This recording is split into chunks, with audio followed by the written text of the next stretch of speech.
He's the reigning world champion. Will you welcome the brilliant rocket himself, Ronnie OSullivan. Good evening from Teddington Studios and welcome to the 1990 Thames Snooker Classic. That was one of my dreams, was to qualify for that. Ronnie OSullivan to break.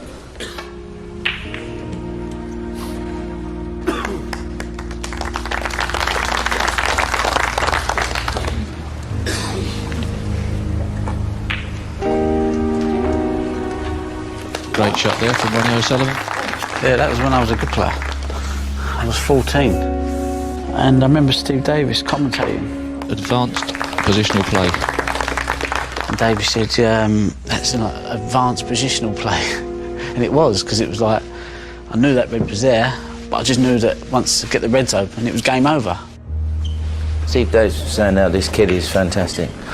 Anyone who's held a cue before knew he was a genius. I was ready at 13, 14 to play top professional snooker in hindsight. I didn't know it at the time, because I just never had that belief in myself. But I was getting the results. I was beating Willie Thorne on his own table at 14. But at the time, I never thought anything of it. But I was ready, you know. I was playing a man's game at 13, or a professional game at 13. Ronnie was always fearless. You know, and that was something which hadn't come into the professional game. At the time, the top pros were percentage players, where they would calculate the risk-reward ratio of every shot. Ronnie never played percentages. Well, here comes Dad, Ronnie Senior. His dad's a good snooker player, he's a good hurdler. That was a tremendous performance. Ronnie Junior, first of all. Are you really only 14? Yeah. Just 6 weeks ago. I'm 14. He's my biggest fan. He's my biggest fan. I get embarrassed sometimes when he starts talking about him. Like, oh, close my ears, like, shut my eyes, like, saying, be quiet. But he's proud, you know. He's proud of me, you know, and, but I don't like it when he praises me. I hate praise anyway. Dad, stop running away. Come here. I know you're a bit shy. Tell me, when did you realise he might be a good snooker player? When he was beating me. You're pretty useful yourself, are you? Useless. I was playing for a few quid, he was taking a few quid off me then. And I turned it in then. If I was left to my own devices, I'd be on a beach in Spain, putting deck chairs up, having a coffee, reading the paper, and just plodding along in life. I'm a plodder, really. You play fairly quickly. Well, when you're playing well, you do play quick, you think quicker. And all the ball seems easier. No nerves about being on television? No. As long as Dad isn't sitting in the front row, that's right, isn't it? You don't like that? So Dad knows his place, and you certainly seem to know yours, Ronnie. Well done. Thanks. Yeah, so that was my first debut on telly. It was all downhill after that.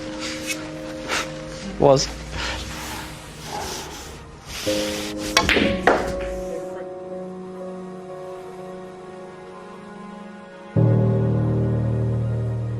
At the age you were, what was the hardest part of your dad not being around? The first minute I found out he got what he got, that was the hardest moment, definitely. And a few days after that, because it was all settled in, the enormity of it all, you know. I didn't realise. I just thought he was going to come home.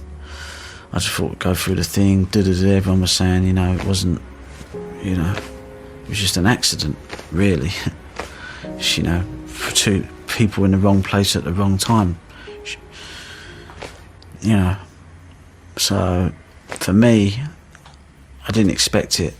So to hear it at the age I was it killed me.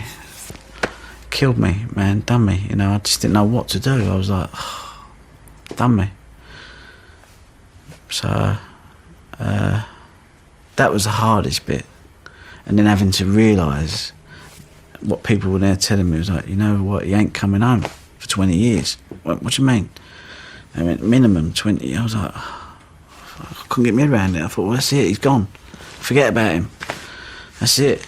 And then I come down the house the next morning, I got out of bed and it was quiet. The house was quiet. Because he ain't quiet, he kind of like chats and he's a people person. It's difficult to get inside a young man's head, you know, when you haven't got a father figure that was so important in your life is no longer there. I was demotivated, if you like. No one was there to tell me what to do, and I needed it. But you still feel in a way that it's still you and him against the world. It's like a crusade. You know, no one believed in Ronnie more than Ronnie Senior, and no one was closer to Ronnie Senior than Ronnie Junior. Then I become 17, 18. I thought, I'm a man now. I need to kind of like sort myself out, you know. It's now become a job. It's like, okay, you know, a job plus I need to fulfil my potential.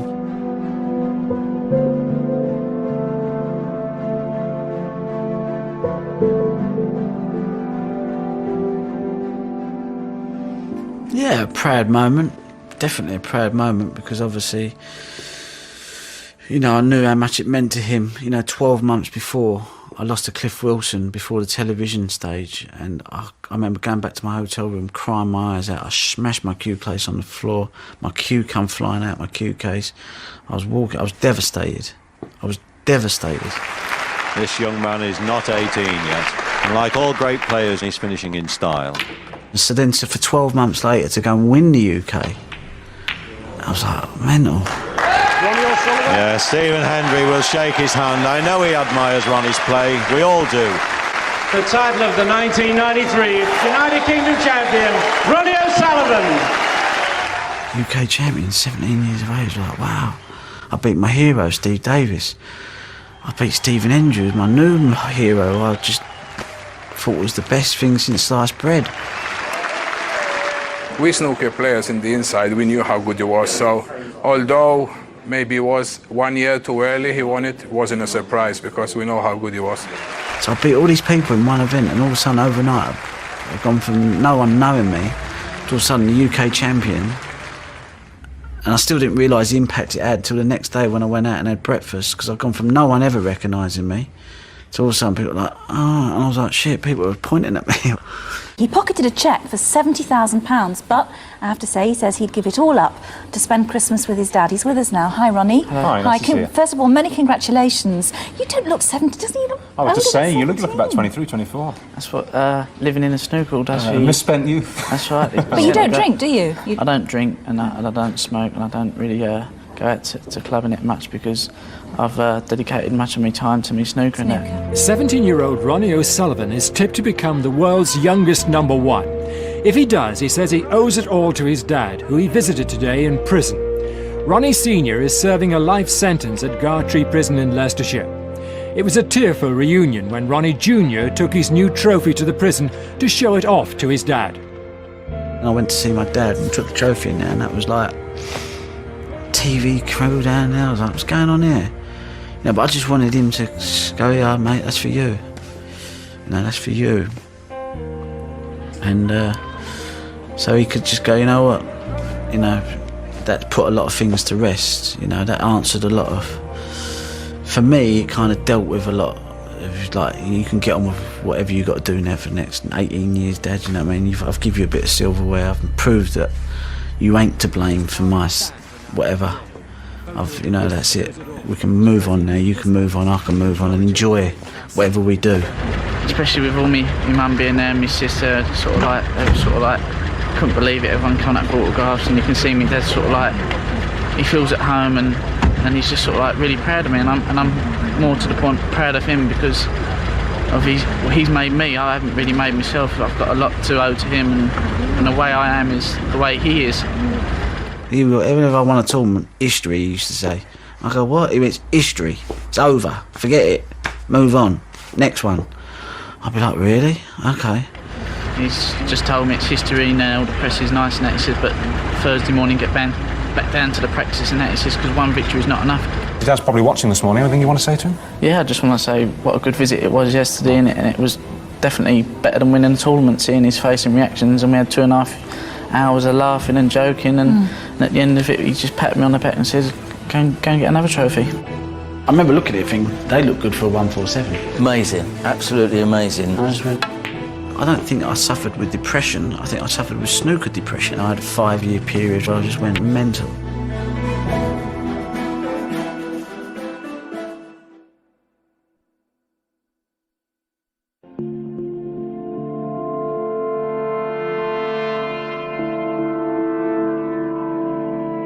This is a picture Damien Hirst done for me, my friend, and it's my first 147, 5 minutes 20 seconds, and I remember when I first see it, I went, that's my first 147, without Damien even saying anything. So I remember this red. What? And I remember that black going over there. I just remember thinking, I remember looking at it thinking, they look good for a 147. He had a 147 in 5.5 minutes. Don't think that'll ever be done again. Impossible, I think.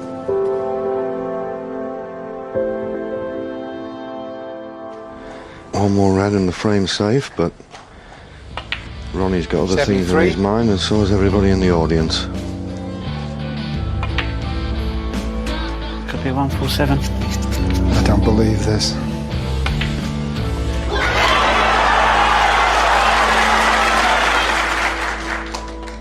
What a break! What a fantastic maximum break that is! You know, that can never be beaten.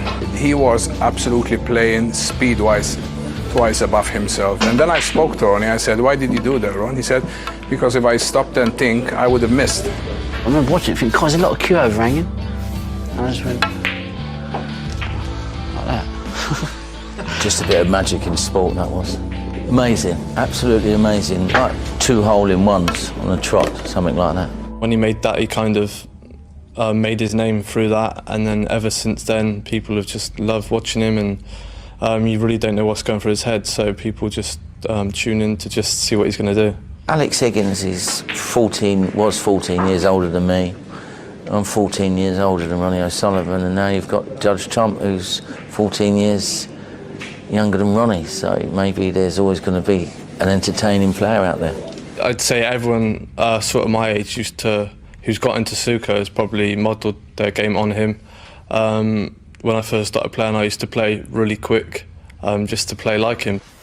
Did you always play fast? Yeah, I was always a quick thinker.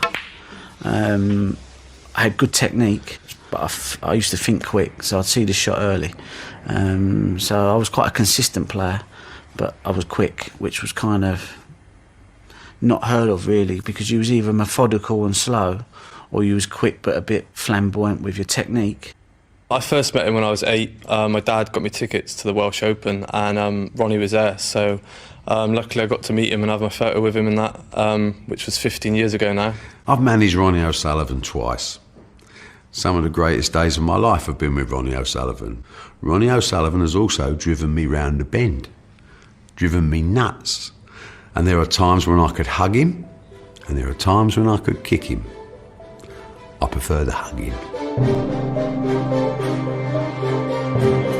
Oh, earliest memories, going to school, messing around, playing a bit of football, painting little toy cars, stuff like that. A lot of the time I spent in Hackney with my nan, because my mum and dad both worked, so a lot of my summer holidays were in Hackney, riding around on my BMX, just having fun with the kids out there.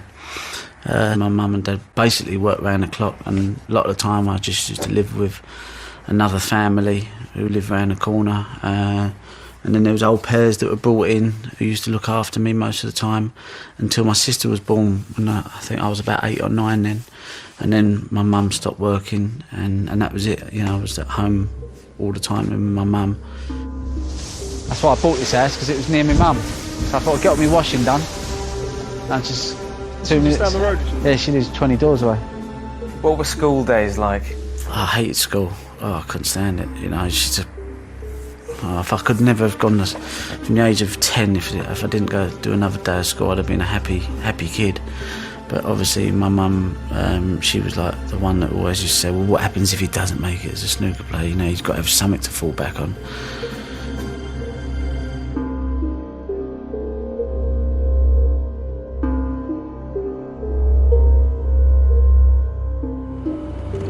You know, I had a 5-year period from the age of 19 to 24 where I just went mental. My dad was banged up, my mum was away, I was up that prison, then visit my mum here, and I'd lost my licence. I just thought, you know what, I just lost the plot, and I just went out and had a good time for 4 or 5 years and just